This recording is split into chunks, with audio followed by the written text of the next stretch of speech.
तो चलिए एक ऐसी दुनिया में चलते हैं जहां मोहब्बत और खौफ का आमना सामना होता है। आज हम भूत बंगले की पुरअसरार कहानी में उतरेंगे, एक ऐसी दास्तान जो आखिर तक जहन पर सवार रहेगी। जल्दी छुप जाओ, बारात निकलने वाली है। ये चंद अल्फाज, बस यही अल्फाज आने वाले खौफनाक वाकयात का इशारा दे रहे थे। हर बड़ी कहानी की तरह इसकी शुरुआत भी मोहब्बत से होती है।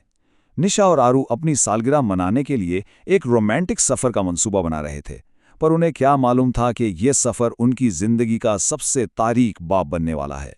चलिए मिलवाते हैं निशा और आरू से। निशा एक लिखारी है, इसे पुरअसरार कहानियों और कदीम खंडरात को खोजने का शौक है। दूसरी तरफ है आरू, एक फोटोग्राफर जिसे बस कैंपिंग का पुरसुकून माहौल पसंद है।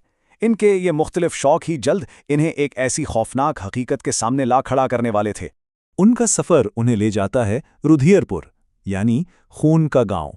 सोचने की बात है, क्या ये सिर्फ एक नाम है या इसके पीछे कोई गहरा तारीख राज छुपा हुआ है?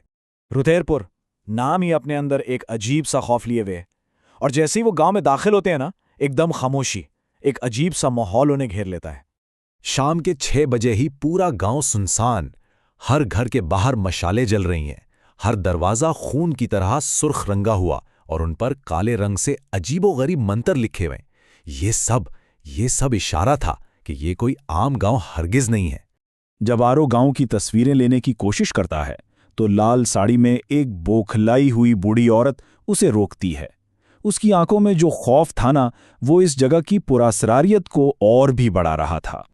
अच्छा, क्या कैमरा हमेशा सच दिखाता है, या कभी कभी वो कुछ ऐसा भी दिखा देता है जो हमारी आंखें नहीं देख पाती?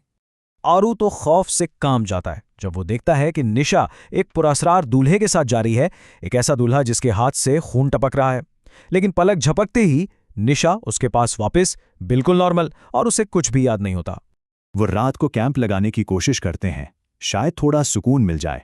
लेकिन क्या वाकई उस खौफ ने उनका पीछा छोड़ दिया था? जब आरो निशा की तस्वीरें लेता है ना, तो उसे बैकग्राउंड में कुछ ऐसा नजर आता है जो उसके रोंगटे खड़े कर देता है। तस्वीर दर तस्वीर एक भूत दूल्हा निशा के करीब और करीब और करीब आता जा रहा था, एक ऐसी हकीकत जिसे सिर्फ कैमरे की आंख ही देख सकती थी।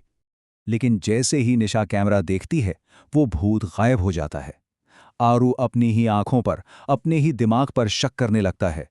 क्या ये सब उसका वहम था या कोई खौफनाक हकीकत? अगली शाम उन्हें दूर एक हवेली रोशन नजर आती है और वो उसकी तरफ खिंचे चले जाते हैं, बिल्कुल ऐसे जैसे कोई अनजानी ताकत उन्हें अपनी तरफ बुला रही हो। तजस्सुस उन्हें हवेली के अंदर ले तो जाता है, लेकिन वो ये नहीं जानते कि वो एक ऐसे जाल में कदम रख रहे हैं जहां से निकलना शायद नामुमकिन है। हवेली के अंदर एक बहुत बड़ी दावत का एहतमाम था, लेकिन हैरत की बात यह कि वहां कोई मेहमान नहीं था। हर तरफ मुरझाए हुए फूलों की तेज बू फैली हुई थी, और फिर अचानक हवेली के भारी दरवाजे खुद ब खुद बंद हो जाते हैं।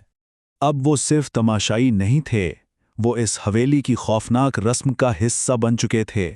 तस्वीरों वाला वही भूत दूल्हा अब उनके सामने था, हाथ में मुरझाई हुई शादी की माला लिए, अपनी दुल्हन को ले जाने के लिए बिल्कुल तैयार। निशा की आंखें एकदम सफ़ेद पड़ जाती हैं और ये साफ हो जाता है कि वो अब अपने काबू में नहीं रही। आरो बेबसी से बस देखता रह जाता है जब वो भूत दूल्हा निशा को शादी की माला पहनाता है और उसे हमेशा के लिए अपना बना लेता है। और फिर एक दर्दनाक चीख गूंजती है। भूत दूल्हा, निशा और वो पूरी तकरीब, सब कुछ धुएं में तहलील हो जाता है और आरू उस वीरान हवेली में बिल्कुल अकेला रह जाता है। आखिरकार आरो को इस हवेली की खौफनाक तारीख और उस लानत का पता चलता है जिसने निशा को इससे हमेशा के लिए छीन लिया था।